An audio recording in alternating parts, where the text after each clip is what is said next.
अक्सर हम सुनते हैं कि दो बड़ी कंपनियां अचानक एक हो गईं या किसी जानी मानी कंपनी ने अपना नाम और पूरा ढांचा ही बदल दिया।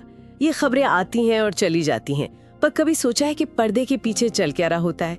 ये इतने बड़े बदलाव आखिर क्यों किए जाते हैं?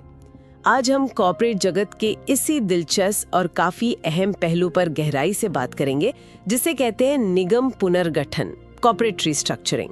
हम समझने की कोशिश करेंगे कि कंपनियां अपनी संरचना क्यों और कैसे बदलती हैं। हमारी ये बातचीत निगम पुनर्गठन एवं खाता बही प्रबंधन से जुड़े कुछ विचारों और तथ्यों पर आधारित है। हमारा मकसद है ये जानना कि विलय, अधिग्रहण और पुनर्निर्माण जैसी भारी भरकम लगने वाली प्रक्रियाएं असल में क्या है, कंपनियां इन्हें क्यों चुनती हैं और इनके वित्तीय पहलू क्या हैं, यानी पैसों का खेल इसमें कैसे चलता है। तो चलिए इस विषय की परतें खोलते हैं। पहला सवाल तो यही उठता है कि कंपनियां जो सालों से एक ढर्रे पर चल रही होती हैं, वो अचानक अपनी संरचना बदलने का इतना बड़ा फैसला क्यों लेती हैं? क्या मतलब मौजूदा ढांचा काफी नहीं होता? ये एक बहुत वाजिब सवाल है। देखिए, इसके पीछे कोई एक वजह नहीं होती, बल्कि कई रणनीतिक कारण हो सकते हैं। कई बार कंपनियां अपने संसाधनों को जोड़कर ज्यादा तेजी से बढ़ना चाहती हैं, जिसे सिनर्जी कहते हैं। मतलब 2 मिलकर 11 बनना। अच्छा, सिनर्जी। हाँ, कभी कभी मकसद होता है बाजार में कंपटीशन को कम करना या खत्म ही कर देना, ताकि अपनी धाक जमे। अगर कोई कंपनी लगातार घाटे में जा रही है तो अपने कर्जों को संभालने और लेनदारों से बातचीत करके नई शर्तें तय करने के लिए भी पुनर्गठन का सहारा लेना पड़ता है। फिर सरकारी नीतियां बदल सकती हैं, नए नियम आ सकते हैं जिनका पालन करना जरूरी हो जाता है, या फिर कंपनी को लगता है कि नए बाजारों में घुसने या नई टेक्नोलॉजी अपनाने का यही सही रास्ता है। तो संक्षेप में कहें तो लक्ष्य अक्सर होता है कंपनी को ज्यादा कुशल बनाना, लागत घटाना या फिर किसी बड़े वित्तीय संकट से उभरकर एक नई जान फूंकना। ठीक है, तो ये तो हुई वजहें, काफी सारी वजहें हैं। अब इन तरीकों पर आते हैं। सबसे ज्यादा सुनने में आता है विलय या अमालगमेशन। सुनने में तो लगता है बस 2 कंपनियां मिल गई। क्या ये इतना ही सीधा है?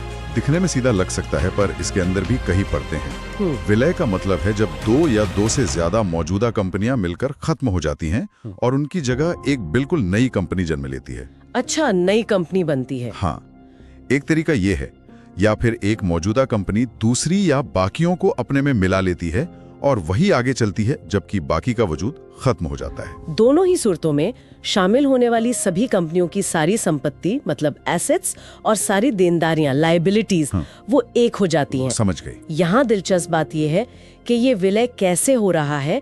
इस आधार पर इसके 2 मुख्य प्रकार माने जाते हैं। पहला है विलय की प्रकृति में, नेचर ऑफ मर्जर।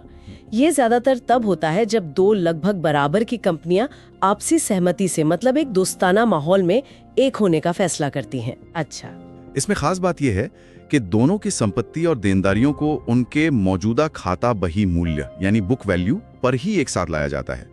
यहाँ संपत्तियों का नए सिरे से मूल्यांकन, वो रिवैल्यूएशन आमतौर पर नहीं होता। ये एक तरह से बराबरी का सौदा है। ठीक है, मतलब जो जैसा है वैसा ही मिल गया। बिल्कुल। दूसरा प्रकार है खरीद की प्रकृति में, नेचर ऑफ परचेस। यहाँ माहौल थोड़ा अलग होता है। इसमें साफ तौर पर एक कंपनी खरीदने वाली दूसरी कंपनी को, मतलब बिकने वाली को, एक तय कीमत चुकाकर अपने अधीन कर लेती है। ये अक्सर तब होता है जब एक कंपनी दूसरी से ज्यादा शक्तिशाली हो या उसे खरीदने के पीछे कोई खास रणनीतिक मकसद हो, जैसे कि कॉम्पिटिटर को हटाना या कोई नई टेक्नोलॉजी हासिल करना। इस स्थिति में खरीदी जाने वाली कंपनी की संपत्ति और देनदारियों का मूल्यांकन उनके मौजूदा बाजार मूल्य यानी फेयर मार्केट वैल्यू पर किया जा सकता है, जो उनके बही मूल्य से अलग हो सकता है। यहीं पर गुडविल जैसी चीजें सामने आती हैं। अच्छा, आपने गुडविल का जिक्र किया। ये शब्द बहुत सुनने में आता है। इसे और खरीद प्रतिफल, परचेज कंसिडरेशन को एक उदाहरण से समझाइए ना। मान लीजिए कंपनी क और कंपनी ख का विलय हो रहा है और ये खरीद की प्रकृति में है। जरूर। मान लीजिए कंपनी क खरीदार है और ख बिकने वाली है। कंपनी ख की कुल संपत्ति यानी एसेट्स है 3 लाख रुपए और देनदारियां यानी लाइबिलिटीज हैं 50,000। तो उसकी शुद्ध संपत्ति यानी नेट एसेट्स हुई 2.5 लाख रुपए, है ना। 3 लाख माइनस 50,000। हाँ, 2.5 लाख। अब कंपनी क कंपनी ख को खरीदने के लिए उसके शेयर धारकों को कुल 3,20,000 रुपए चुकाने पर राजी होती है। ये 3,20,000 रुपए ही खरीद प्रतिफल, परचेज कंसिडरेशन है, यानी वो कीमत जो चुकाई जा रही है। तो यहाँ कंपनी क ने 2.5 लाख की नेट संपत्ति के बदले 3,20,000 रुपए दिए। ये जो अतिरिक्त 70,000 रुपए 3,20,000 माइनस 2.5 लाख दिए गए, इसका क्या होगा? यही गुडविल है। बिल्कुल सही। ये अतिरिक्त 70,000 ख्याति गुडविल कहलाएगा।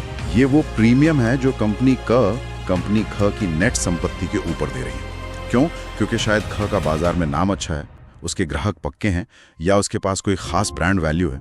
ये ख्याति दरअसल इन अमूर्त चीजों मतलब इंटेंजिबल एसेट्स की कीमत है जिस पर खरीदने वाली कंपनी भविष्य में मुनाफे का दांव लगा रही होती है। अच्छा, ये सिर्फ अकाउंटिंग की एंट्री नहीं, ये एक रणनीतिक निवेश है एक तरह से। तो विलय में तो कंपनियां साथ आती हैं, चाहे बराबरी से या खरीद के जरिए, लेकिन कई बार तो लगता है जैसे कोई बड़ी मछली छोटी को निगल गई। क्या वो अधिग्रहण कहलाता है? ये विलय से कैसे अलग है? हाँ, आप काफी हद तक सही कह रही हैं।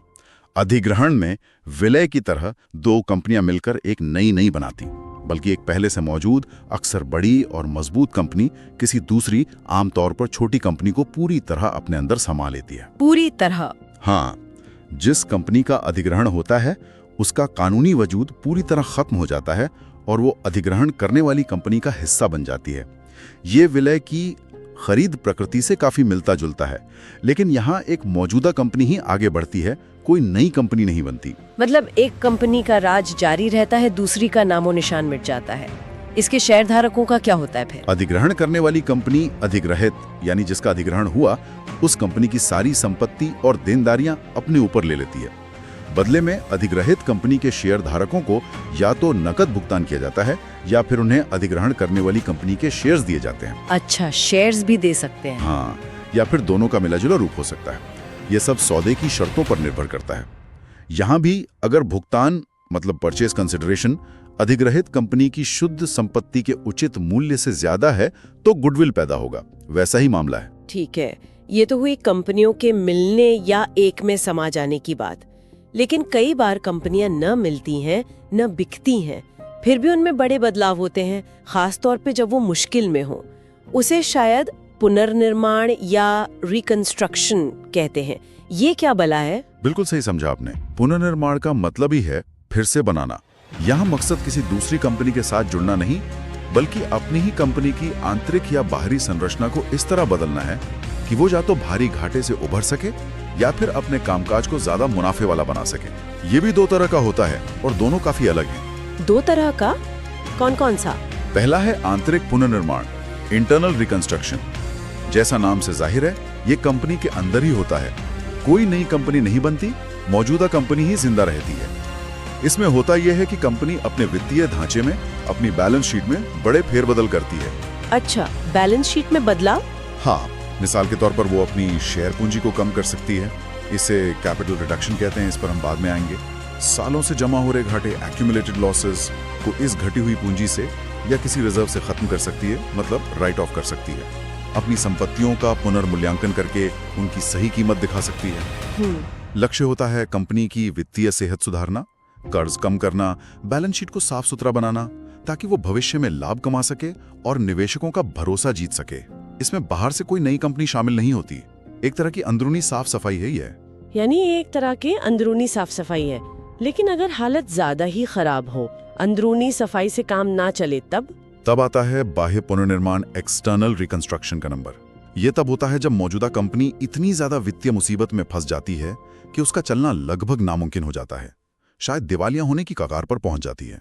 ओह, तो फिर? ऐसे में उस पुरानी बीमार कंपनी को खत्म कर दिया जाता है, मतलब लिक्विडेट कर दिया जाता है, और उसकी अच्छी काम की संपत्तियों और कुछ जरूरी देनदारियों को लेकर एक बिल्कुल नई कंपनी बनाई जाती है। अच्छा, एक नई कंपनी बनती है इसमें? जी हाँ, इस नई कंपनी में अक्सर नई पूंजी भी लगाई जाती है, नए निवेशक आते हैं। ये पुरानी कंपनी की राख से एक नई शुरुआत करने जैसा है। पुरानी कंपनी का वजूद मिट जाता है, लेकिन उसका बिजनेस एक नए नाम और नए मैनेजमेंट के तहत जारी रह सकता है। ये आंतरिक पुनर्निर्माण से बिल्कुल अलग है, क्योंकि इसमें पुरानी कंपनी खत्म हो जाती है और एक नई कंपनी बनती है। समझ गया। तो विलय और अधिग्रहण में कंपनियां जुड़ती हैं, जबकि पुनर्निर्माण में कंपनी या तो अंदरूनी तौर पर सुधरती हैं या फिर एक नया अवतार लेती हैं। आपने पहले खरीद प्रतिफल और ख्याति गुडविल की बात की थी। क्या ऐसा भी हो सकता है कि खरीदने वाली कंपनी को सौदा सस्ता पड़ जाए, यानी वो नेट संपत्ति से कम कीमत दे? हाँ, ऐसा बिल्कुल हो सकता है और होता भी है। इसे बार्गेन परचेस कहते हैं। सोचिए, अगर बिकने वाली कंपनी बहुत बुरी हालत में है या बेचने वालों को जल्दी पैसा चाहिए, तो खरीदने वाली कंपनी मोल भाव करके उसकी शुद्ध संपत्ति के उचित मूल्य, fair value of net assets, से भी कम कीमत पर सौदा कर सकती है। अच्छा। मान लीजिए कंपनी ख की नेट संपत्ति का उचित मूल्य 2.5 लाख रुपए था, लेकिन कंपनी क ने उसे सिर्फ 2,20,000 रुपए में ही खरीद लिया।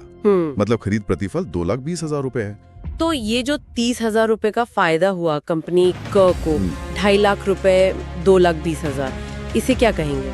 ये फायदा पूंजीगत संचय, कैपिटल रिजर्व कहलाता है। ये एक तरह का कैपिटल प्रॉफिट है जो खरीदने वाली कंपनी को हुआ है, क्योंकि उसे संपत्ति उसकी कीमत से कम में मिल गई। इसे गुडविल के ठीक उलट समझिए।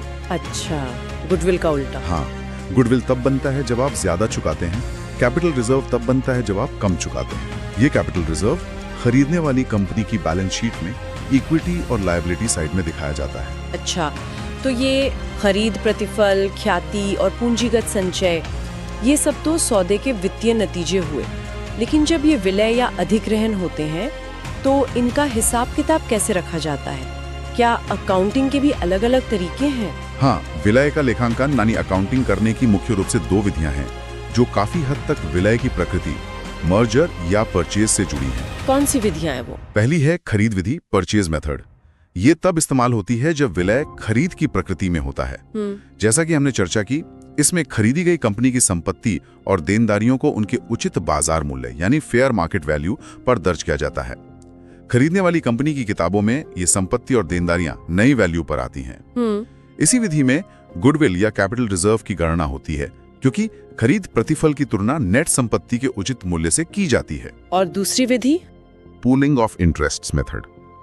ये ज्यादातर तब इस्तेमाल होती है जब विलय की प्रकृति में हो, यानी दोस्ताना बराबरी का विलय।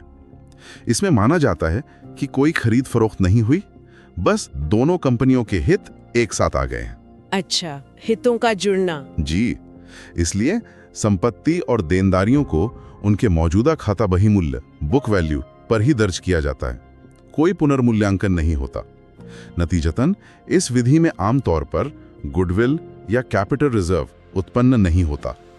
दोनों कंपनियों के रिजर्व्स भी आपस में जोड़ दिए जाते हैं। हालांकि ये बताना जरूरी है कि अकाउंटिंग स्टैंडर्ड्स में बदलाव के साथ अब परचेज मेथड ज्यादा प्रचलित हो गया है। पूलिंग ऑफ इंटरेस्ट अब कम इस्तेमाल होता है। ठीक है, समझ गए। ये तो हुई पुनर्गठन की बातें, लेकिन कंपनियां सिर्फ पुनर्गठन के जरिए ही नहीं, सामान्य तौर पर भी तो पैसा जुटाती हैं अपना काम चलाने या बढ़ाने के लिए। उसके मुख्य तरीके क्या हैं, खासकर शेयर और डिबेंचर के संदर्भ में? बिल्कुल, किसी भी कंपनी को चलने के लिए पूंजी मतलब कैपिटल चाहिए। इसके 2 मुख्य स्रोत होते हैं। एक तो मालिकाना पूंजी, ओनरशिप कैपिटल, और दूसरी उधार ली गई पूंजी, बोरोड कैपिटल। अच्छा, मालिक का पैसा और उधार का पैसा। हाँ, मोटे तौर पर मालिकाना पूंजी का सबसे आम रूप है शेयर पूंजी, शेयर कैपिटल। कंपनियां अपनी कंपनी के मालिकाना हक के छोटे छोटे हिस्से, जिन्हें शेयर कहते हैं, जनता या निवेशकों को बेचकर पैसा जुटाती हैं। ये शेयर मुख्यतः 2 तरह के होते हैं, इक्विटी और प्रेफरेंस। जी हाँ, इक्विटी शेयर्स ये असली मालिक होते हैं। इन्हें मुनाफे में हिस्सा मिलता है, जिसे लाभांश या डिविडेंड कहते हैं, लेकिन तभी जब कंपनी कमाए और देना चाहे। इन्हें कंपनी के फैसलों में वोट देने का अधिकार होता है। जोखिम भी ज्यादा होता है, पर फायदा भी ज्यादा हो सकता है। और प्रेफरेंस शेयर्स, इनके नाम में ही प्रेफरेंस यानी प्राथमिकता है। इन्हें एक तय दर से लाभांश मिलने में और कंपनी बंद होने पर पूंजी वापसी में इक्विटी वालों से पहले हक मिलता है, लेकिन आमतौर पर इन्हें वोटिंग का अधिकार नहीं होता। शेयर उनके अंकित मूल्य, पार वैल्यू, ज्यादा कीमत पर, प्रीमियम या कुछ खास दशाओं में कम कीमत, डिस्काउंट पर भी जारी किए जा सकते हैं। ठीक है। और उधार वाली पूंजी, वो डिबेंचर होते हैं? हाँ, उधार पूंजी का एक बहुत महत्वपूर्ण तरीका है डिबेंचर्स जारी करना। डिबेंचर एक तरह का कर्ज का प्रमाण पत्र है, लोन सर्टिफिकेट समझिए। कंपनियां इसके जरिए आम जनता या संस्थाओं से एक निश्चित अवधि के लिए उधार लेती हैं। लोन जैसा? बिल्कुल। बदले में कंपनी डिबेंचर धारकों को एक तय दर पर नियमित रूप से ब्याज इंटरेस्ट देती है, चाहे कंपनी को फायदा हो या ना हो। ये शेयर धारकों की तरह मालिक नहीं, बल्कि कंपनी के लेनदार, क्रेडिटर्स होते हैं। इनकी पूंजी एक निश्चित समय बाद वापस करनी होती है, जिसे रिडेम्पशन कहते हैं। अच्छा, डिबेंचर भी कई तरह के हो सकते हैं। सुरक्षित, सिक्योर्ड, जिनके पीछे कंपनी की कोई संपत्ति गारंटी के तौर पर रखी हो, या असुरक्षित, अनसिक्योर्ड, परिवर्तनीय, कन्वर्टेबल, जिन्हें बाद में इक्विटी शेयर में बदला जा सके, या अपरिवर्तनीय, नॉन कन्वर्टेबल। इन्हें भी सममूल्य, प्रीमियम या छूट पर जारी किया जा सकता है। काफी जानकारी है इसमें भी।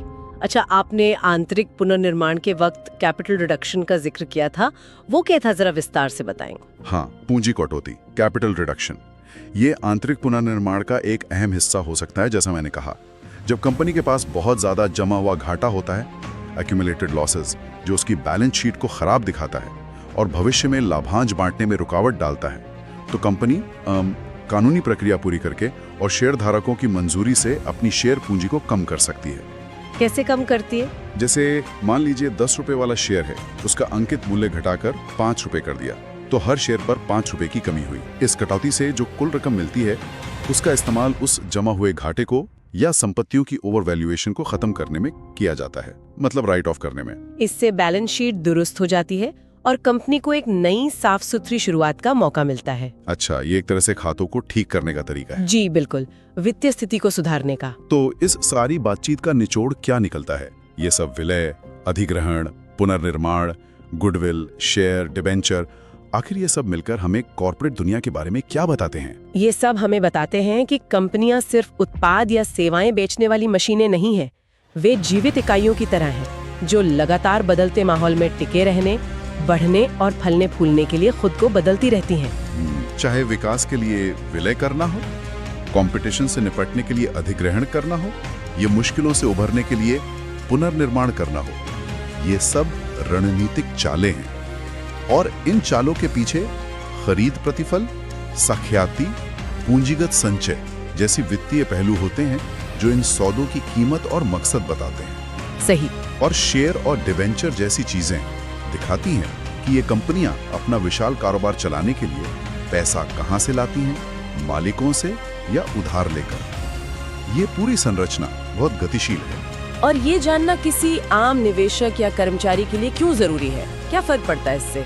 बहुत जरूरी है। अगर कोई किसी कंपनी में निवेश करता है, तो उसे पता होना चाहिए कि कंपनी अपनी पूंजी का इस्तेमाल कैसे कर रही है। क्या वो विलय या अधिग्रहण जैसे बड़े कदम उठा रही है, और उनका निवेश पर क्या असर पड़ेगा? बिल्कुल। अगर कोई किसी कंपनी का कर्मचारी है, तो कंपनी के पुनर्गठन का सीधा असर उसकी नौकरी, भूमिका और भविष्य पर पड़ सकता है। कई बार इसमें नौकरियां जाती भी हैं। हाँ, ये तो है।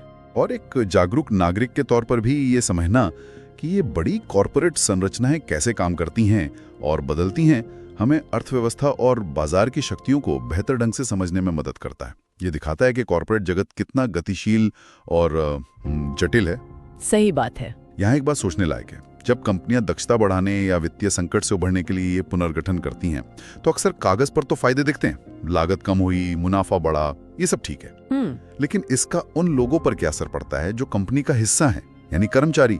विलय या अधिग्रहण के बाद अक्सर नौकरियां जाती हैं, काम का माहौल बदलता है, अनिश्चितता बढ़ती है, ग्राहकों के लिए भी सेवा या उत्पाद की गुणवत्ता बदल सकती है, कभी अच्छी तो कभी बुरी। हाँ, ये मानवीय पहलू है। बिल्कुल। तो सवाल ये उठता है कि क्या वित्तीय फायदों के सामने ये मानवीय और सामाजिक पहलू हमेशा गौण हो जाते हैं?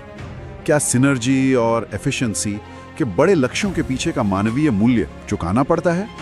इस पर विचार करना जरूरी है, क्योंकि हर कॉरपोरेट फैसले का एक मानवीय चेहरा भी होता है, जिसे कई बार नजरअंदाज कर दिया जाता है। बिल्कुल सही कहा। ये वाकई एक अहम सवाल है जिस पर और सोचने की जरूरत है। निगम पुनर्गठन की इस जटिल लेकिन बेहद महत्वपूर्ण दुनिया की परतों को खोलने में हमारी मदद करने के लिए धन्यवाद। उम्मीद है कि हमारे श्रोताओं को कॉर्पोरेट संरचनाओं के इन बदलावों और उनके पीछे के वित्तीय तर्कों की एक स्पष्ट तस्वीर मिली होगी।